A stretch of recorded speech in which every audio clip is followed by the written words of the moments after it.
At 94 years old, Clint Eastwood is still directing films. Not because he needs the money, not because he's chasing applause, but because stopping would force him to confront something he has avoided his entire life. Silence. 5 Academy Awards. More than 50 films as a director. Over 7 decades in cinema. He is the man who turned silence into menace, who reshaped the Western into something darker and permanent, who became the living symbol of American toughness. Dirty Harry. The Man with No Name. William Money. Characters that never really die. But behind the legend is a cost Hollywood never puts on screen. 7 children with 5 different women. Marriages that fell apart. Relationships kept hidden for years. Lawsuits that exposed private truths. And a loneliness so deep that people close to him quietly admit, Clint doesn't know who he is if he isn't working. He conquered everything. But what did he lose along the way? To understand Clint Eastwood, you have to go back before the fame, before the Oscars, before the gun and the poncho. Long before Hollywood respected him. Back to the years when he was invisible, rejected, and told he would never matter. Because the legend didn't begin with success. It began with failure. Clint Eastwood was born on May 31, 1930, in San Francisco, during the Great Depression. His childhood was defined by instability. His father chased factory work across California as jobs disappeared, while his mother held the family together through constant moves. By the time Clint was a teenager, he had lived in countless towns, attended school after school, and learned early that nothing was permanent. He was always the new kid, always quiet, always watching from the edges. Years later, he admitted something that shocked many people. He was painfully shy. He didn't fit in. He didn't stand out. He simply existed. At Oakland Technical High School, Clint was tall and awkward, not exceptional at sports or academics.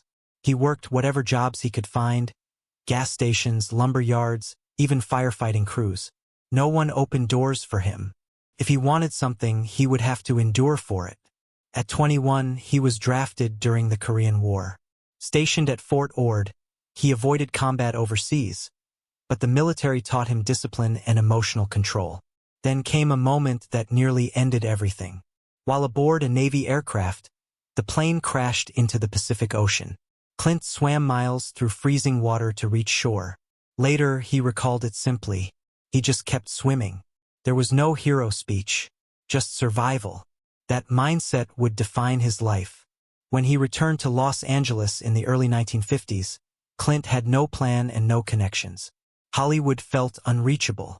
He worked construction jobs, barely scraping by. Acting wasn't a dream. It was an accident. Someone noticed his look and suggested he try it. He took classes. Universal Pictures signed him to a contract. It should have been his break. Instead, it became 7 years of humiliation. Tiny roles. Scenes cut. No respect. Executives called him stiff, slow, unremarkable. One casting director told him bluntly that he talked too slowly and didn't have the right face for movies. In 1955, Universal dropped him.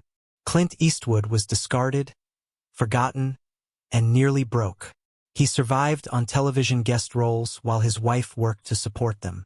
He considered quitting many times, not because he lacked discipline, but because he lacked belief. Still, he didn't leave. Acting wasn't success. It was survival. Then came Rawhide, a Western TV series that cast him as a secondary character. For 7 years, Clint rode across television screens, largely unnoticed. But he was learning, watching directors, studying pacing, absorbing how power worked on set. By the early 1960s, the show faded and so did his prospects. Hollywood had decided. Clint Eastwood would never be a star. Then Italy called. In 1964, an unknown Italian director named Sergio Leone offered Clint a role in a low-budget Western filmed in Spain. Hollywood warned him not to go. Spaghetti Westerns were considered career killers. Clint went anyway. He needed an escape, a way out of the box. For a small paycheck and no guarantees, he stepped into something revolutionary. A fistful of dollars stripped the Western down to silence, tension, and moral ambiguity. Clint barely spoke. He didn't need to. His stillness became power. Europe embraced him instantly. America ignored him. But film after film followed. For a few dollars more. The good, the bad, and the ugly. By the time the trilogy ended, Clint Eastwood was a global star. When American theaters finally caught on, Hollywood panicked. The man they rejected now defined cinema. Instead of celebrating, Clint planned. He formed his own production company. He refused to be controlled again. Then came Dirty Harry. The character split America in half. Audiences loved him. Critics argued. Clint didn't care. The film made him unstoppable. But success didn't slow him down. It hardened him. He moved behind the camera, directing with precision, efficiency, and authority. No wasted time. No emotion wasted either. Off-screen, his personal life fractured quietly. His first marriage dissolved under distance and absence. Relationships overlapped. Children were born quietly, some acknowledged privately, others kept out of sight for years. Clint didn't deny responsibility, but he kept control. His life was compartmentalized. Work here, family there, emotion nowhere. Lawsuits later exposed the damage of that system. Former partners described a man emotionally unavailable, focused, distant. Clint rarely responded publicly. Silence was his shield. In the late 1980s, Hollywood began to doubt him again. His films felt repetitive. Younger stars took over. At 60, many assumed he was finished. Then he made Unforgiven, a film that dismantled every myth he helped create. An aging gunman haunted by regret. Violence without glory. Redemption without comfort. The film won 4 Oscars, including Best Picture and Best Director. Clint Eastwood was finally recognized as an artist, not just a star. What followed was his most powerful period. Mystic River, $1 Million Baby, Letters from Iwo Jima. Films about pain, loss, guilt, and humanity. Critics now praised the restraint they once mocked. Yet the irony was painful. He could direct stories about connection and regret, but struggled to live them himself.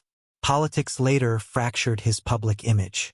A single unscripted moment on a national stage turned him into a symbol of division. He didn't apologize. He never did. Clint Eastwood has never chased approval. He has chased control. Even into his 90s, he continues working. Not chasing relevance, but avoiding stillness. Friends say he fears what happens when the cameras stop. When there's nothing left to do but reflect. His house in Carmel overlooks the ocean. It is full of awards and memories, but often quiet. His children describe a man who shows love through presence, not words. Through work, not emotion. At 94, Clint Eastwood has achieved everything. Fame, respect, power, immortality in film. But his life also stands as a warning. That discipline without vulnerability becomes isolation. That ambition without connection leaves empty rooms behind. The cowboy who rides alone reaches the horizon first. But he arrives alone. And maybe that is Clint Eastwood's final truth. Not a villain. Not a hero. Just a man who kept swimming because stopping felt more dangerous than moving forward.